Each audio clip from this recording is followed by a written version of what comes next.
Party ఒక కార్యక్రమాన్ని రూపొందించింది. ఈ కార్యక్రమం ద్వారా ప్రజలందరినీ కూడా కలిసి వారికి గతంలో ప్రభుత్వం ఏదైతే ఇప్పుడున్నటువంటి ప్రభుత్వం ఏదైతే అధికారంలోకి రావడానికి ఇచ్చినటువంటి హామీలు, ఆ హామీల్ని ఏ రకంగా విస్మరించారు, ఏ రకంగా వారు ప్రజల్ని మోసం చేశారు, వీటన్నిటిని కూడా వారి దృష్టికి తీసుకెళ్లేటువంటి దానికి, గుర్తు చేసేటువంటి దానికి బాబు ష్యూరిటీ మోసం గ్యారంటీ ఈ పేరుతో ఒక 6 వారాల కార్యక్రమాన్ని పార్టీ రూపొందించడం జరిగింది. నిన్న జగన్మోహన్ రెడ్డి గారి అధ్యక్షతన వారు ఈ కార్యక్రమం ప్రజల్లోకి ఏ రకంగా తీసుకెళ్ళాలి,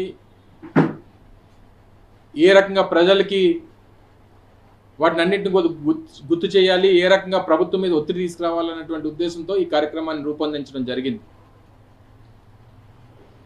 ఏదైతే సహజంగా తెలుగుదేశం పార్టీకి వారి మిత్రపక్షాలకి అధికారంలోకి వచ్చిన తర్వాత అసలు మేనిఫెస్టో అనేటువంటిది మనం అసలు ప్రకటించామా, అసలు మేనిఫెస్టో అనేటువంటిది ఉందా లేదా అనేటువంటిది సహజంగా చంద్రబాబు నాయుడు గారు మర్చిపోతుంటారు. గతంలో కూడా మీకు తెలుసు 2014-19 మధ్యలో 2014 ఎన్నికలకు ముందు వారు ఎన్నికల్లో ఇచ్చినటువంటి మేనిఫెస్టోని వారి వెబ్సైట్ నుంచి డిలీట్ చేశారు. ఏదైతే వారి పార్టీ వెబ్సైట్స్లోంచి కానీ లేకపోతే మిగిలినటువంటి వాళ్ళ లింకుల్లో కానీ అన్నింటిలో కూడా డిలీట్ చేసేయడం, ప్రజలు మర్చిపోతారని చెప్పి వారు అనుకోవడం, ఇది సహజంగా వారికి ఉన్నటువంటి సహజ సిద్ధమైనటువంటి ఆలోచనలు.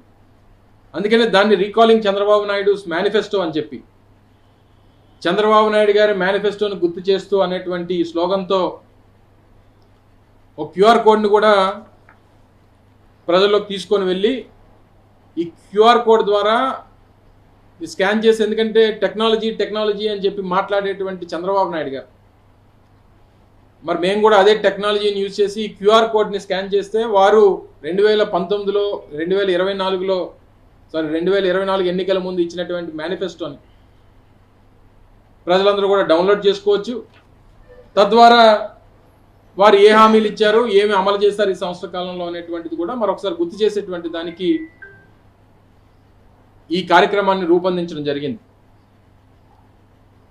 అయితే చంద్రబాబు నాయుడు గారు నిన్నగాక మొన్న కొన్ని సందర్భాల్లో మాట్లాడుతూ అసలు పూర్తిగా మేనిఫెస్టో అంతా అమలైపోయినట్టే, ఆ సూపర్ 6 గురించి మాట్లాడడానికి వీల్లేదు, సూపర్ 6 అనేటువంటిది అమలు చేసేసాం, దాని గురించి ఎవరన్నా మాట్లాడితే వారి నాలిక మందం అనేటువంటిది వారి ప్రసంగాల్లో, వారి పత్రికా సమావేశాల్లో ఎక్కడికక్కడ మాట్లాడడం అనేటువంటిది కూడా చూసాం. సో ఈ మేనిఫెస్టోలో ముఖ్యంగా ఇది వారి మేనిఫెస్టో. ప్రజాగలం పేరిట ఆ రోజు చంద్రబాబు నాయుడు గారు, పవన్ కళ్యాణ్ గారు ఇద్దరు కలిసి విడుదల చేసినటువంటి మేనిఫెస్టో. పక్కన పాపం బీజేపీ వాళ్ళు కూడా వచ్చి చెయ్యమంటే పాపం వాళ్ళు వేయలేదు, మీ అందరికి గుర్తుందో లేదో. కానీ ఇప్పుడు వారు బాధ్యత తీసుకోవాలి. వారి ప్రభుత్వంలో వీరున్నారు, వీరి ప్రభుత్వంలో వారున్నారు. ఇది పూర్తిగా ఉమ్మడి వారి కూటమి నాయకులు ఎవరైతే ఉన్నారో, పార్టీలు ఏవైతే ఉన్నారో వారందరూ కూడా బాధ్యత తీసుకోవాలి. ఈ మేనిఫెస్టోని ప్రజల్లో తీసుకెళ్లేటువంటి కార్యక్రమం చేయబోతా ఉన్నాం. ఈ మేనిఫెస్టోతో పాటు వారు ఇచ్చినటువంటి భవిష్యత్తు గ్యారంటీ, ఇది బాబు గ్యారంటీ అని చెప్పి ఒక స్లోగన్ ఏదైతే వారు తీసుకున్నారో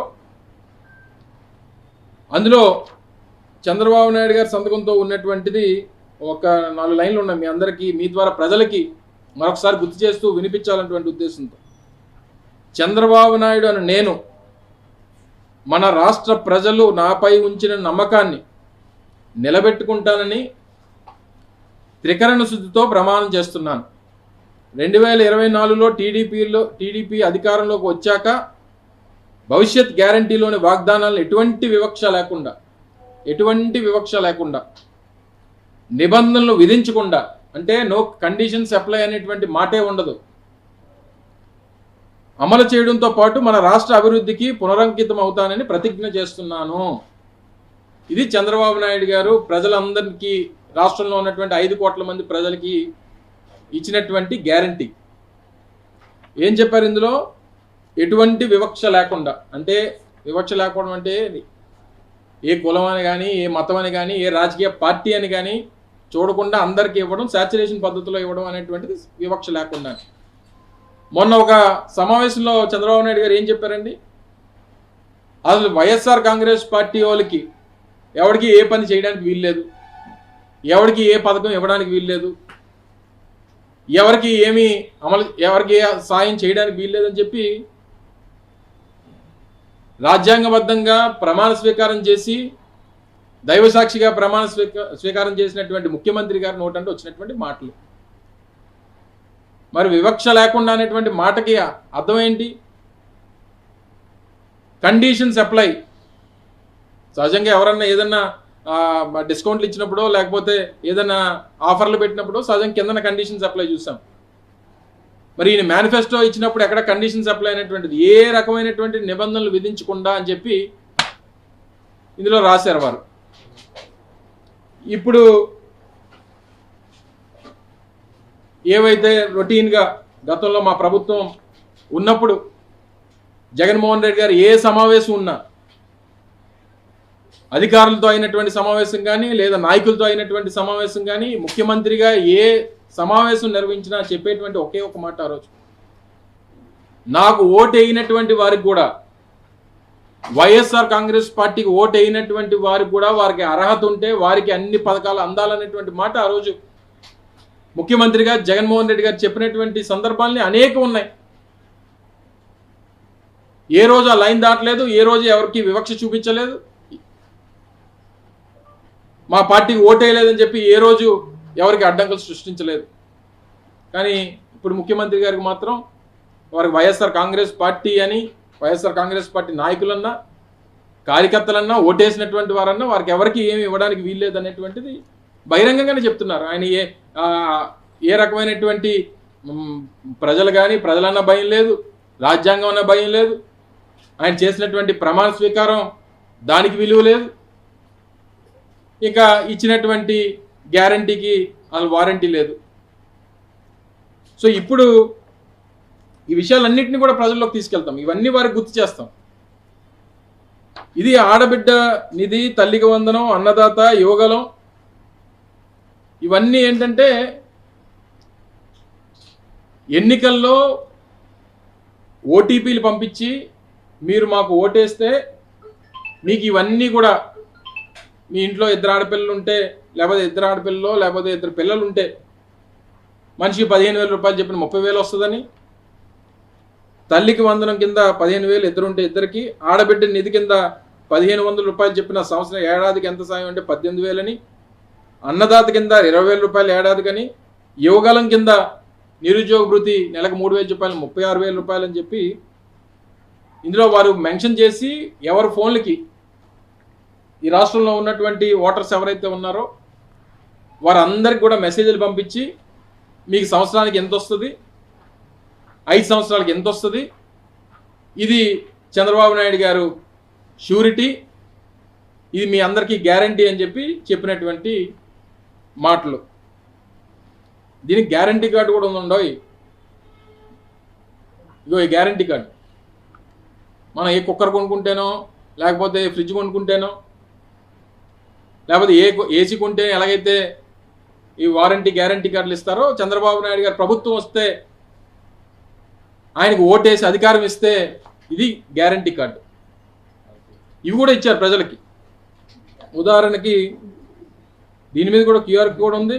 పెద్దలు ఎన్టీ రామారావు గారు, అచ్చెన్నాయుడు గారు, అప్పట్లో రాష్ట్ర అధ్యక్షుడు అనుకుంటా, బాబు లోకేష్ బాబు, పక్కన చంద్రబాబు. ఇందులో ఉదాహరణకి మౌనిక అని చెప్పి ఒక అమ్మాయి, రాజంపేట నియోజకవర్గం, ఈ అమ్మాయికి ఇచ్చినటువంటి గ్యారంటీ కార్డు ఇది. ఇలా రాష్ట్రంలో ఎవరైతే నమ్మి నిజంగా మాకు వస్తాయని చెప్పి ఆశపడినటువంటి వారు, లేకపోతే వారికి ఓటేసినటువంటి వారు, వారిని నమ్మినటువంటి వారు, వారందరికీ ఇచ్చినటువంటి ఈ గ్యారంటీ కార్డు. ఇందులో కూడా 5 కోట్ల ఆంధ్రుల భవిష్యత్తుకు గ్యారంటీ ఇస్తూ తెలుగుదేశం పార్టీ హామీలుగా ఇస్తున్న పథకాలు మహాశక్తి, యువగలం, అన్నదాత, ఇంటింటికి నీరు, బీసీలకి రక్షణ చట్టం, పూర్ టు రిచ్, ఇవన్నీ కూడా దీంట్లో ఈ కార్డు మీద కలర్ఫుల్గా ఉంటుందని చెప్పి మెన్షన్ చేస్తూ ఇచ్చినటువంటి గ్యారంటీ కార్డు. దీని మీద రాసింది కూడా అదే, భవిష్యత్తుకు గ్యారంటీ కార్డ్ అని చెప్పి మెన్షన్ చేస్తూ వారి మేనిఫెస్టోలో భాగంగా ఇచ్చినటువంటి కార్డు.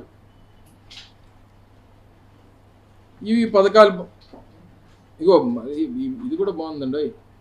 బాబు షూరిటీ భవిష్యత్ గ్యారంటీ అభినందనలు. ఆల్రెడీ అభినందన తెలియజేస్తూ 2,40,000 రూపాయలు మొత్తం పొందేందుకు మీ కుటుంబం అర్హత సాధించింది. ఈ యూరో లాటరీ ఉంటుంది, మీకు అందరికీ ఐడియా ఉందో లేదో. యూరో లాటరీ మీరు 100 కోట్ల రూపాయలు గెలిచారు, ఒక 10,000 రూపాయలు కడితే వచ్చి మీరు 100 కోట్లు తీసుకెళ్ళిపోవచ్చు అని చెప్పి యూరో లాటరీ ఉండేది, మీ అందరికి తెలుసో లేదు. సో అలాగా మీరు 2,40,000 మొత్తాన్ని పొందేందుకు మీ కుటుంబం అర్హత సాధించింది. మీరు మాకు వేయాల్సింది ఒక ఓటు మాత్రమే. మీ కుటుంబంలో 4 ఓట్లు ఉంటే 4 ఓట్లు మాకు వేసేయండి, మీకు సంవత్సరానికి 2,40,000 రూపాయలు మీరు పొందొచ్చు అనేటువంటిది వారికి అర్హత పొందారని చెప్పి వారు చెప్తూ 2024 జూన్ నుంచి ఈ మొత్తం మీ అకౌంట్లో జమ చేయడం ప్రారంభమైపోతుంది. 2024 జూన్ నుంచి మొత్తం మీ అకౌంట్లో జమ చేయడం ప్రారంభం అయిపోతుంది అని చెప్పి రాసినటువంటి తెలుగుదేశం పార్టీ గ్యారంటీ వారంటీ కార్డులు ఇవి. ఏ కుటుంబం కానీ ఆ కుటుంబం ఇది ఉదాహరణకి ఒక 2,40,000 రూపాయలు మొత్తాన్ని అర్హతగా ఈ 2,40,000 ఎలాగంటే అప్పటికే జగన్మోహన్ రెడ్డి గారి వెల్ఫేర్ స్కీమ్స్ ద్వారా లబ్ధి పొందుతున్నటువంటి వారికి మీకు అంతకంటే ఎక్కువ ఇస్తాం, అంతకంటే ఎక్కువ డబ్బు మీ అకౌంట్లో వస్తుందని చెప్పి వారిని మోసం చేస్తూ ఇచ్చినటువంటి స్టేట్మెంట్స్ ఇవి. ఇది పెద్ద గ్యారంటీ కార్డు. ఇది మనకి ఎలాగ మన యోగా చేసిన వాళ్ళందరికీ ఇచ్చాడు కదా, చేసినా చేయకపోయినా. పాపం నిన్న ఏదో ఒక సోషల్ మీడియాలో చూసా, పాపం ఎప్పుడో 2017లో చనిపోయేటట్టు ఆయన. 2017లో చనిపోయిన ఆయనకి మొన్న యోగా చేసినట్టు సర్టిఫికేట్ ఇచ్చారు. అంటే శవాసనాలు వేసిన వాళ్ళు కూడా ఇచ్చారు సర్టిఫికేట్. అంటే 2 కోట్ల మందికి సర్టిఫికేట్లు ఇచ్చాం. ఆడి చేసాడా, ఆసనాలు వేసాడా లేదా, అందులో పాల్గొన్నారా లేదా, వాస్తవంగా చెప్పండి. ఇటువంటి ఈవెంట్స్ జరగాలి, మన ప్రాంతానికి పేరు రావాలి, ఇందులో ఏ రకమైనటువంటి సందేహం లేదు. కానీ ఆ జరిగినటువంటి ఆ ఈవెంట్ వల్ల మన ప్రాంతానికి ఏమైనా లబ్ధి పొందామా, తద్వారా ఈ మన ప్రాంతానికి కానీ మన ఊరికి కానీ ఏదైనా మంచి జరిగిందా? పోనీ ఈవెంట్ అయిన తర్వాత ప్రపంచ దేశాలు కానీ రాష్ట్రాలు, దేశంలో ఉన్నటువంటి మిగిలిన రాష్ట్రాలు కానీ అబ్బా బ్రహ్మాండంగా ఈవెంట్ జరిగిందని చెప్పి ఎక్కడన్నా అనుకున్నారా? నాకు తెలిసి అయితే ఆ మరుసటి రోజు ఆ రోజు ఈవెంట్ అయిపోతే ఉదయం 8 గంటలకు ఎంతకో ఈవెంట్ అయిపోతే 9 గంటల నుంచి ఎక్కడ చూసినా ఏంటంటే అందరూ ఆ యోగా మ్యాట్లు చుట్టుకొని వెళ్ళిపోతున్నటువంటి వీడియోలు, అవస్థలు పడినట్టు ఆ ఈవెంట్కి వచ్చినటువంటి వారు ఎవరైతే అవస్థలు పడ్డారో ఆ పడినటువంటి వీడియోలు, లేదా ఆ ట్రైబల్ పిల్లల్ని ఎవరినైతే గిరిజన విద్యార్థులను తీసుకొని వచ్చి ఇబ్బంది పెట్టినటువంటివి, ఇది ప్రపంచం అంతా సర్క్యులేట్ అయింది తప్ప ఈవెంట్ బ్రహ్మాండం జరిగిందని చెప్పి అనుకున్న లేడు ఎవడు. ఎవరన్నా అనుకుంటే చంద్రబాబు నాయుడు గారు వాళ్ళ అబ్బాయి అనుకోవాలి తప్ప ఎవ్వరూ అనుకోలేరు. అంతమంది ఇబ్బంది పడ్డారు. ఇక ఈ సర్టిఫికేట్లు ఆయనకి అలవాటు అయిపోయింది. ఇది చంద్రబాబు నాయుడు గారు రాసిచ్చినటువంటి బాండ్. ఇది ఏం కుటుంబం? ఒక కుటుంబం, ఇది కర్నూలు జిల్లాకు సంబంధించినటువంటి కుటుంబం. ఆ కుటుంబానికి ఏం రాశారంటే వారి చేత్తో రాసింది. ఇది గ్యారంటీ కార్డు. ఒక పక్క చంద్రబాబు నాయుడు గారు, ఒక పక్క పవన్ కళ్యాణ్ గారు, వారి ఇరువురు దీని మీద ఏం రాశారు? చంద్రబాబు నాయుడు, పవన్ కళ్యాణ్ అని మేము మన రాష్ట్ర ప్రజలు మా సమిష్టి నాయకత్వంపై ఉంచిన నమ్మకాన్ని నిలబెట్టుకుంటామని త్రికరణ శుద్ధితో ప్రమాణం చేస్తున్నాం. 2024లో టీడీపీ జనసేనల సంయుక్త పార్టీ అధికారంలోకి వచ్చాక మేమిద్దరం భవిష్యత్ గ్యారంటీలోని వాగ్దానాలు అమలు చేయడంతో పాటు మన రాష్ట్ర అభివృద్ధి పురోగతికి సమన్వయంతో పరస్పర సహకారంతో సమష్టి కృషి చేస్తామని ప్రతిజ్ఞ చేస్తున్నాం. ఓ పక్క చంద్రబాబు నాయుడు గారి సంతకం, ఓ పక్క పవన్ కళ్యాణ్ గారి సంతకం. కిందన పేరు, తండ్రి, భర్త, వయసు, చిరునామా ఇవన్నీ ఖాళీలు పెట్టారు. స్థానికంగా ఉన్నటువంటి ఆ పార్టీ నాయకులు ఏ గ్రామంలో అయితే ఆ గ్రామంలో, ఏ ఊర్లో అయితే ఆ ఊర్లో, ఏ కాలనీలో అయితే ఆ కాలనీలో ఆ కుటుంబ సభ్యుల పేర్లు వద్దు కానీ ఆ కుటుంబ సభ్యుల పేర్లు రాశారు. ఆడబిడ్డ నిధి 1,500. మీ ఇంట్లో ఎంతమంది అమ్మ ఉన్నారంటే ఒకరు ఉన్నారంటే ఒకటి, వాళ్ళు చేత్తో రాసినవి. ఒకటి 18,000 సంవత్సరానికి. తల్లికి వందనం, మీకు ఎంతమంది పిల్లలు ఉన్నారమ్మా? 2, సంవత్సరానికి ఇద్దరికి ఇచ్చారు 15,000 రూపాయలు చెప్పిన 30,000. అన్నదాత కింద ఒక 20,000 రూపాయలు. మీ ఇంట్లో ఒక నిరుద్యోగి ఉన్నాడు కాబట్టి ఒక అబ్బాయికి 3,000 రూపాయలు చెప్పిన 36,000. మొత్తానికి ఎంతంటే 1,04,000 రూపాయలు సంవత్సరానికి. 5 సంవత్సరాలు కలిపి 5,20,000 ఇస్తామని చెప్పి దాని మీద సంతకాలు పెట్టించినటువంటి ఒక సర్టిఫికెట్. అంటే ఇది మనం ఫ్రేమ్ చేసి పెట్టుకోవాలి ఇంట్లో. వాళ్ళు ఎప్పుడైనా వస్తే ఇస్తారో, లేకపోతే దాని తర్వాత 5 సంవత్సరాలు అయిపోతుంది దాన్ని చింపేయడానికి దేనికి, మరి దేనికి ఇచ్చారో తెలియదు. ఇవన్నీ కూడా ఇలాగా అనేక రకాలుగా ఇది ఒక గ్యారంటీ కార్డు. ఇందులోనైతే ఇది ప్యూర్గా తెలుగుదేశం పార్టీ వాళ్ళు రాసుకున్న అక్కడ స్థానికంగా ఉన్నటువంటి బూత్ కమిటీ అధ్యక్షుడు సంతకం పెట్టిండు. ఆయన సంతకం పెట్టేసి ఒక సర్టిఫికెట్ వాళ్ళు మొహాలు పడేశారు. పాపం ఓట్లే కదా, మనకు ఓటేసిన తర్వాత 5 సంవత్సరాలు వాళ్ళే బాధలు పడతారులే అన్నటువంటి ఉద్దేశంతో వాళ్ళ మొహాన్ని ఆ సర్టిఫికెట్ పడేసి ఇచ్చినటువంటిది. మొదటి నుంచి చెప్తూ వచ్చాం, మేము అధికారంలో ఉన్నప్పుడు కూడా చంద్రబాబు నాయుడు గారు ఫాల్స్ ప్రామిసెస్ చేస్తూ ఉన్నారు. రేపు అధికారంలోకి వస్తే ఇవి చేయడం అనేటువంటిది దానికి ఎంత డబ్బు అవసరం ఉంటుంది, మళ్ళీ మీరు మోసపోతారు, గతంలో 3 సార్లు మోసపోయారు, మళ్ళీ 4వ సారి కూడా మోసపోతారు అని చెప్పి ప్రజలకు అనేక సందర్భాల్లో చెప్పేటువంటి ప్రయత్నం చేశాం. సరే, వారు నమ్మారు, ఓటేశారు. గత 13-14 నెలలుగా వాళ్ళు ఇబ్బందులు పడుతూ ఉన్నారు. ఫైనాన్షియల్ ఇయర్ సరే 2024-25 పుష్కాకే అయిపోయింది. ఇంకా ఆ సంవత్సరం గురించి మాట్లాడడానికి ఎవరికి అవకాశం లేదు. మనం మాట్లాడినా తిరిగి మన మీద విరుచుపడడం లేకపోతే కేసులు పెట్టడం ఈ ప్రయత్నమే తప్ప దానికి సమాధానం దొరకవు. కొన్ని 2025-26కి ఏదైనా ఇస్తారని చెప్పని అనుకోని మొత్తం టోటల్ ఫైనాన్షియల్ ఇంప్లికేషన్స్ చూస్తే ఆడబిడ్డ నిధి కింద వారు చెప్పినటువంటి దాని ప్రకారం 18 నుంచి 59 సంవత్సరాల వాళ్ళకి డబ్బు ఇవ్వాల్సి వస్తే దగ్గర 1,80,00,000 మంది ఉన్నారు, 32,000 కోట్లు కావాలి. దాన్ని అడిగితే ఏమన్నారు, P4 కట్ట ఏదో మరి P4కి లింక్ చేస్తాం అని చెప్పారు. మరి ఆ P4 ఎక్కడో, ఆ లింక్ ఎక్కడో, ఆడవాళ్ళు ఎక్కడికి వెళ్ళాలో, ఎక్కడి నుంచి తెచ్చుకోవాలో ఆ P4కి లింక్ చేస్తాం, అది అయిపోయింది అన్నారు. అన్నదాత సుఖీభావ కింద 10,700 కోట్ల రూపాయలు 50 లక్షల మంది రైతులకి, అది లేదు. నిరుద్యోగ వృత్తి కింద పోనీ ఆయన చెప్పినటువంటివి, ఆయన చెప్పింది ఏంటంటే రాష్ట్రంలో ఎంతమంది నిరుద్యోగులు ఉంటే అంతమందికి ఇస్తామన్నటువంటి చెప్పారు. దాని ప్రకారం పోనీ ఆయన చెప్పిన 20 లక్షల మందికి ఉద్యోగ అవకాశాలు కల్పిస్తారు. పోనీ 20 లక్షల మంది లెక్కేసుకున్నా 7,200 కోట్లు సంవత్సరానికి. అదేదో దేనికో లింక్ చేస్తానన్నారు. స్కిల్ డెవలప్మెంట్కి నిరుద్యోగ యువతను లింక్ చేస్తాం, వాళ్ళకి ఉద్యోగాలు అయిపోయినట్టే, ఆ స్కీమ్ కూడా అయిపోయింది, సూపర్ 6 కంప్లీట్ అయిపోయింది అని అన్నారు. దీపం కింద సంవత్సరం 1 సిలిండరు, ఇప్పటి వరకు ప్రస్తుతానికి నో సిలిండరు. తర్వాత తల్లికి వందనం నో కండిషన్స్ అన్నారు, నో ఏమన్నారు వివక్షత లేదన్నారు. 15,000 అడిగితే 13,000. ఏదైతే డిస్ట్రిక్ట్ ఇన్ఫర్మేషన్ రిపోర్ట్స్ ప్రకారం అంటే ప్రతి సంవత్సరం ఈ జిల్లాలో ఎంతమంది పిల్లలు ఉన్నారు, ఎంతమంది పిల్లలు స్కూల్కి వెళ్తున్నారు, లేదా +1 +2 వరకు ఎంతమంది వెళ్తున్నారు అనేటువంటిది ఎవ్రీ ఇయర్ రికార్డ్ అప్డేట్ అవుతుంటుంది. ప్రతి సంవత్సరం ఆ జిల్లా కలెక్టర్ అనేటువంటి స్థానంలో ఎవరైతే ఉన్నారో వారు రిపోర్ట్స్ పంపిస్తుంటారు. దాని ప్రకారం రాష్ట్రంలో 87 లక్షల మంది పిల్లలు ఉన్నారు. 67 లక్షల మందికి ఇచ్చి అన్నారు. 15,000 13,000 అయిపోయింది.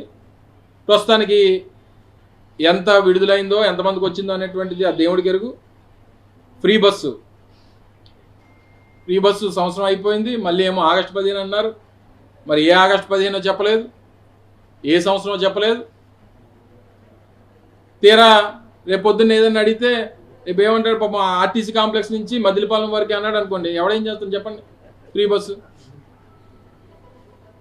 కాంప్లెక్స్ నుంచి మదిలిపాలెం, అంతకు మించి ఏమైనా వెళ్తే డబ్బులు కట్టాలన్నాను అనుకోండి, మీరు ఏం చేయగలుగుతాం మనం? ఓటేసిన తర్వాత ఓటేసిన పాపానికి ప్రజలు ఏం చేయగలరు? సరే నువ్వు చెప్తూ కానీ అన్ని తర్వాత నువ్వు డీటెయిల్స్ అన్ని మాట్లాడదు కానీ ఆయన తరఫున ఇది తల్లికి వందనం, పెన్షన్ ఇది అసలు టేకప్ చేయలేదు. కానీ పెన్షన్ ఎస్సీ బీసీ మైనారిటీలు అందరికీ కూడా 50 సంవత్సరాలు దాటితే పెన్షన్ అన్నారు. దాని ప్రకారం 20 లక్షల మంది బెనిఫిషరీస్, 9,500 కోట్లు కావాలి. మొత్తం కలిపితే 2025-26 సంవత్సరానికి దాదాపు 80,000 కోట్ల రూపాయలు ఫైనాన్షియల్ ఇంప్లికేషన్స్ పడితే వారు ఇచ్చింది ఈ సంవత్సరంలో ఇచ్చింది కాదు పెట్టింది 17,000 కోట్లు. సో ఇవన్నీ ఇంత డీటెయిల్డ్గా ఇవన్నీ కూడా నిన్న జగన్మోహన్ రెడ్డి గారు మా అందరికి కూడా పార్టీ లీడర్షిప్ అంతటి కూడా ఓరియంటేషన్ ఇవ్వడం జరిగింది. దీని ప్రకారం ఈ వారంలో రీజనల్ కోఆర్డినేటర్స్ ఆధ్వర్యంలో అన్ని జిల్లాల్లో కూడా ఈ లాంచింగ్ కార్యక్రమం అనేటువంటిది చేయబోతా ఉన్నాం. నెక్స్ట్ వీక్ అంతా కూడా నియోజకవర్గ కేంద్రాల్లో ఆ కార్యక్రమాలు చేస్తాం. ఆ నెక్స్ట్ వీక్ మండల కేంద్రాల్లో చేయబోతా ఉన్నాం. తర్వాత ఇంకో 2-3 వారాలు ప్రతి గ్రామ స్థాయిలో ప్రతి ఇంటికి ఆ గ్రామ స్థాయి వైఎస్ఆర్ కాంగ్రెస్ పార్టీ నాయకత్వం అంతా కూడా ప్రజల్లోకి వెళ్ళి ఇవన్నీ కూడా, ఎందుకంటే ప్రజలకు ఇచ్చినటువంటి మాటలు, ప్రజలకు ఇచ్చినటువంటి హామీలు ఏవైతే ఉన్నాయో ఇవన్నీ ప్రజల్లోకి తీసుకెళ్లాలనేటువంటి ఉద్దేశంతో ఈ కార్యక్రమాన్ని సంవత్సరం పూర్తయింది. 2024-25 పూర్తి బకాయి, అలా ఏ ప్రోగ్రాం లేదు. ఇది కాకుండా ఇంకా ఫీజు రీయింబర్స్మెంట్ 5,200 కోట్లు ఉండిపోయింది. ఆరోగ్యశ్రీ దగ్గర 3,500-4,000 కోట్ల రూపాయలు ఆరోగ్యశ్రీ పెండింగ్ ఉండిపోయింది. ఇంక ఇలాగ అనేక అదర్ స్కీమ్స్, అంటే ఈ ఓన్లీ ప్రధానమైనటువంటి సూపర్ 6 గురించి చెప్పాం. ఈ సూపర్ 6, సూపర్ 7 ఏవైతే ఉన్నాయో వీటి గురించి చెప్పాం. ఇవి కాకుండా అదర్ స్కీమ్స్ ఏవైతే ఉన్నాయో గతంలో జగన్మోహన్ రెడ్డి గారి హయాంలో ఇచ్చినటువంటి పథకాలు లేదా ఆ స్కీమ్స్ లేదా మిగిలినటువంటి రొటీన్గా ప్రభుత్వం నుంచి రావాల్సినటువంటి స్కీమ్స్ వల్ల నష్టపోతున్నటువంటి ఫ్యామిలీస్, ఇవన్నీ కూడా ప్రజలకు వివరిస్తాం. ఇవన్నీ కూడా ప్రజలకు వివరించడమే కాదు, ఏదైతే హామీ ఇచ్చారో ఇచ్చినటువంటి హామీని వారు నిలబెట్టుకునేటువంటి దిశగా వారి మీద ఒత్తిడి తీసుకొచ్చేటువంటి కార్యక్రమాలు కూడా రానుటువంటి కాలంలో మరింత బలంగా చేపడతాం. ప్రభుత్వం మీద ఒత్తిడి తీసుకొస్తాం. మా డిమాండ్ కూడా ప్రభుత్వం అధికారంలోకి రావడానికి ఏదైతే హామీలు ఇచ్చిందో అవన్నీ ఇంప్లిమెంట్ చేయాలనేటువంటిది మా తాపత్రయం. ప్రజలకు మంచి జరగాలనేటువంటిది వైఎస్ఆర్ కాంగ్రెస్ పార్టీ జగన్మోహన్ రెడ్డి గారి తాపత్రయం. సో ఇవన్నీ వారు ఇంప్లిమెంట్ చేసేదాకా వైఎస్ఆర్ కాంగ్రెస్ పార్టీ అనేక రూపాల్లో గతంలో చెప్పాం, అనేక సందర్భాల్లో అనేక రూపాల్లో ఉద్యమాలు టేకప్ చేస్తుంది. ప్రజల్ని ఆలోచింపజేసేటువంటి కార్యక్రమాలు చేపడతాం. వారి మీద ప్రభుత్వం మీద ఒత్తిడి తీసుకొచ్చేటువంటి కార్యక్రమంలో భాగంగా ఈ కార్యక్రమాన్ని బాబు ష్యూరిటీ మోసం గ్యారంటీ అనేటువంటి ఈ కార్యక్రమాన్ని నిన్న గౌరవ అధ్యక్షులు వారు దిశానిర్దేశం చేసి నేను లాంచ్ చేయడం జరిగింది. దాన్ని రాష్ట్ర స్థాయిలో, జిల్లా స్థాయిలో, నియోజకవర్గ స్థాయిలో, గ్రామ స్థాయిలో ప్రతి గడపకి కూడా తీసుకెళ్లేటువంటి కార్యక్రమం రానటువంటి 6 వారాల్లో వైఎస్ఆర్ కాంగ్రెస్ పార్టీ చేయబోతా ఉందనేటువంటి విషయాన్ని మరొకసారి మీ ద్వారా ప్రజలందరూ కూడా తెలియజేస్తా ఉన్నా. Thank you. చంద్రబాబు నాయుడు మాట్లాడుతూ అద్భుతంగా మనం పరిపాలన చేసాము, మీరు కూడా గడప గడపకి వెళ్ళి వివరించాలని చెప్పి అదే ఇప్పుడు పాపం ఎమ్మెల్యేలు అందరూ అదే భయపడుతున్నారు. వెళ్ళి ఏం చెప్పాలి, ఎవరన్నా అడిగితే ఏం సమాధానం చెప్పాలి, ఏం బాబు గతంలో ఇచ్చినటువంటి గ్యారంటీ కార్డులు చూపిస్తే ఏం సమాధానం చెప్పాలి, లేదా వారు చేస్తున్నటువంటి అవినీతిని ప్రశ్నిస్తే ఏం సమాధానం చెప్పాలని చెప్పి వాళ్ళు ఎలాగెళ్ళాలి అనేటువంటిది, ఏ మాస్కులు కట్టుకొని తిరగాలి, లేకపోతే చంద్రబాబు నాయుడు మాస్క్ వేసుకొని తిరుగుదామా అనేటువంటి పరిస్థితిలో ఉన్నారు వాళ్ళందరూ కూడా. గ్రామ స్థాయిలో, నియోజకవర్గ స్థాయిలో ఎమ్మెల్యేల అవినీతి, రాష్ట్ర స్థాయిలో పార్టీ నాయకత్వం అవినీతి, ఓ పక్క ప్రజలకేమో ఏ రకమైనటువంటి సంక్షేమ కార్యక్రమాలు దక్కనటువంటి పరిస్థితిలో ఉన్నారు. సో రానటువంటి కాలంలో ప్రజలు తాలూకా ఆగ్రహానికి రేపు వారి కార్యక్రమంలో ఎమ్మెల్యేలు ఎదురవుతాయని బలంగా నమ్ముతున్నాం. ప్రజలు కూడా మేము ఓటేసాం కాబట్టి 5 సంవత్సరాలు సరే మేము ఏం చేయలేనటువంటి పరిస్థితిలో ఉంటాం అనేటువంటి పరిస్థితిలో ఉండడానికి వీల్లేదు. ప్రజలను కూడా కోరుతా ఉన్నాం, మీ దగ్గరకు వచ్చినటువంటి ప్రజాప్రతినిధులను నిలదీయండి, అడగండి, మీకు ఇచ్చినటువంటి హామీని అమలు చేయమని చెప్పి గట్టిగా ప్రశ్నించాలని చెప్పి మీ ద్వారా ప్రజలందరినీ కూడా కోరుతా ఉన్నా. మహిళలకు ఇచ్చే 1,500 విషయంలో P4కి లింక్ చేసామంటున్నారు. అసలు ప్రభుత్వానికైనా దీని మీద సరైన క్లారిటీ ఉంది అన్న. వాళ్ళు P4 అంటే ఏంటి చెప్పని అడుగుతా ఉన్నాం. ప్రజలకు తెలియట్లేదు అసలు P4 అంటే. చంద్రబాబు నాయుడు గారికి ఒకరికి తెలిస్తే ఎలాగండి, ఆ టెక్నాలజీ ఏంటో చంద్రబాబు నాయుడు గారికి ఒకరికే అర్థమైతే ఎలాగ చెప్పండి. అలా P4 అంటే ఏంటో, ఆ P4 ద్వారా ఈ P4 అనేటువంటిది పూర్వం నుంచి సహజంగా అనేక దశాబ్దాల నుంచి సమాజంలో ఉన్నటువంటి ఉన్నతమైనటువంటి వర్గాలను కాదు, ఉన్నతమైనటువంటి వ్యాపారవేత్తలు, లేకపోతే ఆ ప్రాంతంలో వ్యాపారాలు చేస్తున్నటువంటి వారు, ఆ ప్రాంతంలో డబ్బు ఉన్నటువంటి వారు సహజంగా ఆ గ్రామాల దత్తత తీసుకున్నటువంటి వారు, లేకపోతే స్కూల్స్ని దత్తత తీసుకున్నటువంటి వారు, లేకపోతే హాస్పిటల్స్ దత్తత తీసుకున్నటువంటి వారు, ఇది సహజంగా ఒక ప్రక్రియ పూర్వం నుంచి నడుస్తూ ఉంది. ఈ ఫిలాంథ్రఫీ అనేటువంటిది ఉన్నటువంటి వారు వారు సంపాదించినటువంటి దాంట్లో 5% 10% సమాజ సేవ కోసం ఖర్చు పెట్టేటువంటి ప్రక్రియ మన దేశంలోనే కాదు, ప్రపంచ దేశాల్లో ప్రతి దగ్గర ఉంది. అలాగని చెప్పి 2 కోట్ల మందికి ఎవరు ఇస్తారండి? 1,80,00,000 మంది ఆడవాళ్ళు ఉన్నారు రాష్ట్రంలో, 18 సంవత్సరాలు నిన్నటువంటి వారు. అసలు ఇది ప్రభుత్వ పథకం అవుద్దా సార్? సరే, ఇప్పుడు ఇచ్చిన దానికి ఇవ్వాల్సినటువంటి పరిస్థితి నువ్వు చెప్పినవన్నీ ఆలోచించండి. ఇవ్వని దానికి ఏదని చెప్పొచ్చు కదా. చంద్రబాబు నాయుడు గారికి అది అలవాటు. ఇవ్వాలి అనేటువంటి తపనుంటే నువ్వు చెప్పిన క్వశ్చన్లన్నీ ఉత్పన్నం అవుతాయి. ఎలాగివ్వాలి, ఏం జరిగితే ఎలా డబ్బు వస్తే డబ్బు ఎలా రాబట్టాలి, లేకపోతే ఎలా పంచాలి, ఎలాగ ఇవ్వాలి, ఎంతమందికి ఇవ్వాలి, ఎవరెవరికి ఇవ్వాలి, ఎవరికి నష్టం జరగకుండా ఇవ్వాలి అనేటువంటిది ఎప్పుడు వస్తుందని అంటే జగన్మోహన్ రెడ్డి గారి లాగా అందరికీ ఇవ్వాలి, ఆ ఇచ్చినటువంటి మాట నిలబెట్టుకోవాలని తపనుంటే జరుగుతుంది. ఇవ్వడానికి ఏదండి, నువ్వు తాజ్మహల్ అన్న తీసుకొచ్చి ఇచ్చేయచ్చు. అదే సార్, ఇప్పుడు నేను ఎన్నో ప్రభుత్వాలు చూశాను. గత ప్రభుత్వం అక్కడ ఫైనాన్షియల్ డిసిప్లిన్ లేదు, నాకే 6 నెలలు పట్టింది అర్థం చేసుకోవడానికి అంటూ ఆయన చెప్తున్నారు. మరి అంత డిసిప్లిన్ లేని ముందేం చెప్పించాడు? ముందు 6 నెలల నుంచి ఎందుకు చెప్పుకొచ్చాడు ఆయన? ఆయన 3 సార్లు ముఖ్యమంత్రి చేశారు కదా. ఫస్ట్ టైం ముఖ్యమంత్రి కాదు కదా చంద్రబాబు నాయుడు గారు, ఇది 4వ ముఖ్యమంత్రి. ఆర్థిక పరిస్థితులు ఏ రకంగా ఉంటాయో, ఒక రాష్ట్ర ప్రభుత్వాన్ని నడపడానికి కావాల్సినటువంటి వనరులు ఏంటో, డైలీ మంత్లీ ఓవర్ హెడ్స్ ఏంటో, ఇవన్నీ తెలియకుండా లేనటువంటి వ్యక్తి కాదు కదా. ఏమని అడిగితే 45 years ఇండస్ట్రీ కదా, 3 సార్లు ముఖ్యమంత్రి కదా, దేశంలో మోడీ గారి కంట ఎక్స్పీరియన్స్ లీడర్ కదా ఆయన. ఆయనే చెప్పాడు కదా ఇవన్నీ. మరి తీరా అధికారంలోకి వచ్చిన తర్వాత 6 నెలలు, సంవత్సరం ఫైనాన్షియల్ డిసిప్లిన్, సంపద సృష్టిస్తానని చెప్పారు కదా ఆయన. వెళ్ళి అడుగు సార్, సంపద సృష్టిస్తానన్నారు కదా సార్, ఎలా సార్ అని అంటే, రా ఉదయ్ చెప్పు, వచ్చి నా చెవిలో వచ్చి చెప్పు అని అంటున్నాడు. ఏమన్నా అడిగితే అదేనా చెప్తున్నారు? మొన్న ఎవరో పాపం ఎక్కడ అడిగితే రా నా వచ్చి చెవిలో చెప్పు అని అంటుంది. సంపద సృష్టించడం నీ చెవిలో చెప్పడానికి ఓటేశారు. నీ చెవిలో నా చెవిలో చెప్పడానికి కాదు, నువ్వు చెవిలో పువ్వు పెడతావని చెప్పి తెలియక ఓటేశారు. నువ్వు ఇప్పుడు తీరా అడిగితే చెవిలో వచ్చి నాకు ఎలాగ డబ్బు సృష్టించాలి, ఎలా సంపద సృష్టించాలి అంటాం. తీరా చూస్తే ఎక్కడ చూస్తే ఏం కనిపిస్తుంది అంటే చెత్త నుంచి సంపద సృష్టి కనిపిస్తుంది గ్రామాల్లో తప్ప మరొకటి లేదు ఎక్కడన్నా. ఎంతమంది చేస్తున్నారు ఉద్యోగాలు అందులో? నాకు తెలియదు, అడుగుతుంది చెప్పు. టీసీఎస్, కాగ్నిజెంట్ ఇవన్నీ అన్నావు కదా, మేము ఇన్ఫోసిస్ తీసుకొచ్చాం, ఇప్పుడు 1000-1500 మంది పనిచేస్తున్నారు అందులో. నువ్వు చెప్పిన టీసీఎస్ 99 పైసలకి ఇచ్చినటువంటి భూములు వాళ్ళందరినీ తీసిరా ఒకసారి, ఎంతమందికి ఇచ్చారు చెప్పమని ఉద్యోగాలు. సో ఇవన్నీ ఇచ్చిన తర్వాత, ఎస్టాబ్లిష్ అయిన తర్వాత, వాళ్ళకి ఉద్యోగాలు వచ్చిన తర్వాత, ఇదిగో మేము సంవత్సరంలో ఇది తీసుకొని వచ్చాం, ఇంతమందికి ఉద్యోగాలు కల్పించామని చెప్పి అవన్నీ మానేసి భూమి ఇచ్చిస్తే ఉద్యోగాలు వచ్చినట్ట. నువ్వు 99 పైసలకి రూపాయికి ఎవరికో భూములు కట్టబెట్టడానికి, ఎవరినో ఒక 59 ఎకరాలు ఒక ఊరు పేరు లేనటువంటి కంపెనీకి ఇచ్చేసావు. ఎవడ భూమి అని ఇచ్చావు, ఎవడ సొత్తు అని ఇచ్చావు. సో ఇవన్నీ కూడా ప్రజలు గమనిస్తారు. సరే, ఏదేమైనప్పటికీ ఇందాక నేను అన్నట్టు మన ప్రజాస్వామ్యం 5 సంవత్సరాలకు ఒకసారి ఎన్నికలు, ఎవరు ఏం చేయలేనటువంటి పరిస్థితి. ఇది రాజ్యాంగబద్ధంగా వారికి వచ్చినటువంటి హక్కు.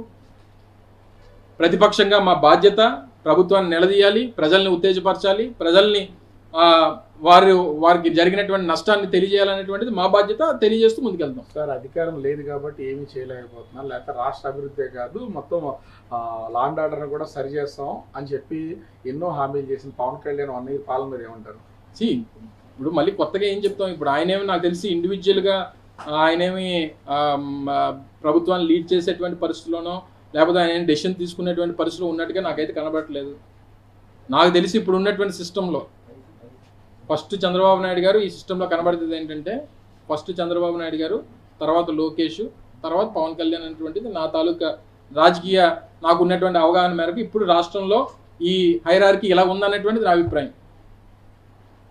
మరి అది పవన్ కళ్యాణ్ గారి పార్టీలో ఉన్నటువంటి నాయకులు, వాళ్ళ పార్టీలో ఉన్నటువంటి వారి అభిమానులు మరి వాళ్ళు ఏ రకంగా ఊహించుకుంటున్నారో నాకు తెలియదు. కానీ నాకు ఆయన కూడా ఈ మధ్య పాపం ఎక్కడికన్నా బయట రాష్ట్రాల్లో ఎక్కువ తిరుగుతున్నారు, బయట రాష్ట్రాల్లో ప్రచారం ఎక్కువ చేస్తున్నారు. ఇవన్నీ కూడా చూస్తుంటే ప్రయారిటీస్ అనేటువంటివి తండ్రి కొడుకులతో ఎక్కువ కనబడుతుంది తప్ప పవన్ కళ్యాణ్ గారి ప్రయారిటీ ఏమీ నాకు తెలిసి ఈ రాష్ట్ర ప్రభుత్వంలో, ఆయన ఉప ముఖ్యమంత్రిగా ఉన్నారు కానీ ఆయన ప్రయారిటీ ఏమీ నాకైతే పెద్దగా వారు ప్రయారిటీ ఇస్తున్నట్టుగా నాకైతే కనబడట్లేదు. ఇది రాజకీయపరమైనటువంటి విశ్లేషణ. పుష్కరాలు ఆయనకి అప్పచెప్పారు సార్. సెంట్రల్ గవర్నమెంట్ నుంచి వచ్చారు, షెకావత్ గారు వచ్చినట్టున్నారు కదా. వచ్చిన స్టేట్ గవర్నమెంట్ ఆయన నాకు తెలిసి షెకావత్ గారు వచ్చారు. నాకు తెలిసి అది సెంట్రల్ గవర్నమెంట్ పని లేకుండా స్టేట్ గవర్నమెంట్ సెంట్రల్ గవర్నమెంట్ పని లేకుండా సెంట్రల్ నుంచి మినిస్టర్ ఎందుకు చూపించేస్తారు చేస్తారు చెప్పు, ఫౌండేషన్ ఎందుకు వేస్తారు చెప్పు. అరే ఉండొచ్చు, తప్పలేదు. టూరిజం మినిస్టర్ పాప ఆయన పార్టీ కాబట్టి పాప ఆయన పిలిచుంటారు. కానీ ఏదేమైనా నేనేమి ఇప్పుడు ఆయన పనితనమో లేకపోతే ఇంకోటి పక్కన పెట్టేస్తే ఇప్పుడు ఉన్నటువంటి పొలిటికల్ ప్రయారిటీలో ఎన్నికల ముందు ఆయనకి ఇచ్చినటువంటి ప్రయారిటీ చంద్రబాబు నాయుడు గారు ఎన్నికలు అయిపోయిన తర్వాత నాకు తెలిసి చంద్రబాబు నాయుడు గారి సన్ స్ట్రోక్ చాలా గట్టిగా ఉంది. ఆ సన్ స్ట్రోక్ వల్ల పవన్ కళ్యాణ్ గారిని దూరంగా పెడుతున్నట్టు కనబడుతుంది. ఆ ప్రయారిటీస్ కనబడట్లేదు అనేటువంటిది నా తాలూకు అభిప్రాయం. ఇది రాజకీయపరమైనటువంటి నా అవగాహన. Thank you.